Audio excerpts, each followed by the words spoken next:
Rugby and welcome to Forever Rugby on Forever Sports. And Jacques Nienaber has just announced his team to take on the All Blacks this week, Friday, kickoff at 8:30 South African Standard Time at Twickenham in London. And I tell you what, I don't think too many people predicted the kind of team that has been named. It's a completely new backline with just one player in that MOODIE will continue from last week. Apart from that, it's been completely reshuffled. The pack, however, is pretty much staying the same, except for a couple of additions of 3 new players into the pack. So it's a very rotated side, incredibly rotated.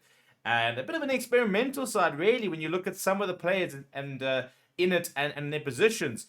So before we look at the team, please do smash a like on the video. Please do subscribe to the channel as well. The big news for me, MOODIE at 13. He is yet to play any minutes in his professional career at 13. He will start at 13 against the All Blacks this week, Friday. 2 new wings, MOODIE, Kurt Lawrence, Damian Willemse are set to start. Andre Esterhuizen in. This is the team. And tell you what, as I said, experimental. It is experimental. The pack is very settled.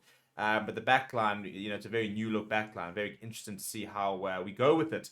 But in terms of the team starting up front, the starting front row of Stephen Kitshoff, Malcolm Marx, Frans Maherba looks like it's here to stay. I wondered whether we might not see Bongi Mbonambi, Ox and Chair get a start and see where they want us to look at that dynamic. But I suppose the case, if it's not broken, don't fix it. I think probably because they've rotated so much in the backline, they really wanted to name a good pack. That was going to give them a bit of ascendancy and try and take the pressure off some of the players in that backline. The lock combination is Eben Etzebeth comes into the side. Franco Mostert gets a start. I think it's deserved, actually. I thought Franco Mostert looked really good off the bench against Wales. And Arke was absolutely terrific.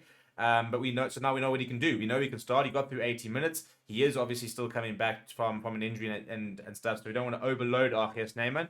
So I think Franco Mostert starting Etzebeth is a very good combination. It means that the lineup will function pretty well, because Franco Mostert is probably our best lineup operator in the squad at the moment.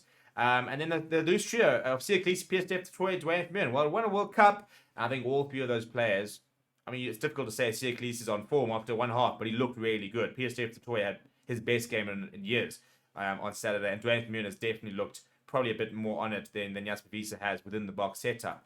Faf de Klerk comes into the starting lineup, and he'll partner MOODIE, who be interested to see with regards to the kicking off the tee, who actually takes the duties. Faf de Klerk has actually got a very good record off the tee for the box. Be interested to see what the situation will be there.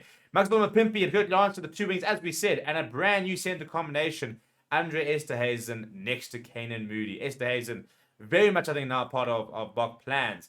Much more so than he was a year ago. MOODIE has just done so well, and I think looks so comfortable that they've taken him as a 13 option. Now we're going to see it in practice. I don't think we'll see him start there during the World Cup, for example, but it's good to know that you've got that option. Because, for example, if you look at Damian Willemse, the only positions he doesn't cover are scrum half and outside centre. The only positions where he hasn't played. So if MOODIE, for example, covers outside centre, and you've got him in a side with Damian Willemse as your sort of utility player, you can be putting Willemse on the wing or Willemse at full back, moving MOODIE into 13, for example. The versatility has always been the name of the game when it comes to the current Bok coaches. So very interested to see how he will go there. And Maxima Pimpy, Kurt Lawrence, we're all talking about how amazing MOODIE and Cheslin Colby have been, but those two have not been. Kurt Lawrence has got a ridiculous try scoring record. Maxima Pimpy looked pretty good against Argentina, so they'll have the opportunity to continue to stretch their legs there. Then off the bench, Bongi Mbonambi, Ox and Chair, Trevor Nyakani. Very good to see Trevor getting some time there. It'll be interesting to see how those 3 go and whether that kind of becomes the permanent sort of starting front row, placement front row type of vibes. And we've gone with a 6-2 split with 2 locks. Jean Klein, Arke Snyman, and Marco Verstappen. That's the nice thing with Franco Mostert starting, is that you can afford to bring on both Klein and Snyman, and they can either go directly into the locks. You can keep Eben, or Eben Etzebeth will be replaced, given the fact that he doesn't play in the flank. But for example, Franco Mostert can shift to the flank, so you can replace, a Peter Steph, the Toy, and a Sia Khaleesi, and have Jean-Claude Arke Snyman, and Franco Mostert, for example, on the flank. Marco Verstappen is the other player there. So my only worry is we've got no natural option at 8, apart from Vermeulen, which does worry me. I think that Kwagga Smith would have been a better pick instead of Malcolm Starling, because then we would have had cover across the back row there. So interested to see what, it's not a situation we want to, but basically the suggestion here is Vermeulen will go the distance. And if he doesn't, then we're going to have someone who will be playing out of position. So I think that's probably my only criticism with the team. I'd like to have seen Kwagga Smith in there, especially against the All Blacks, where he does do very well. And then Kobus Reinach gets an opportunity off the bench, which you don't often see, actually. And then Billy LaRue there will be the other cover. It's a very interesting side. It's still a pretty strong side from a pack perspective, but pretty experimental with regards to the regards with the backline and new combinations galore. And very interested to see how they go. Let me know what you think about the team down in the comments below. Smash a like on the video. Subscribe to the channel as well. Thank you very much for watching. My name is Steven. I'll chat to you soon.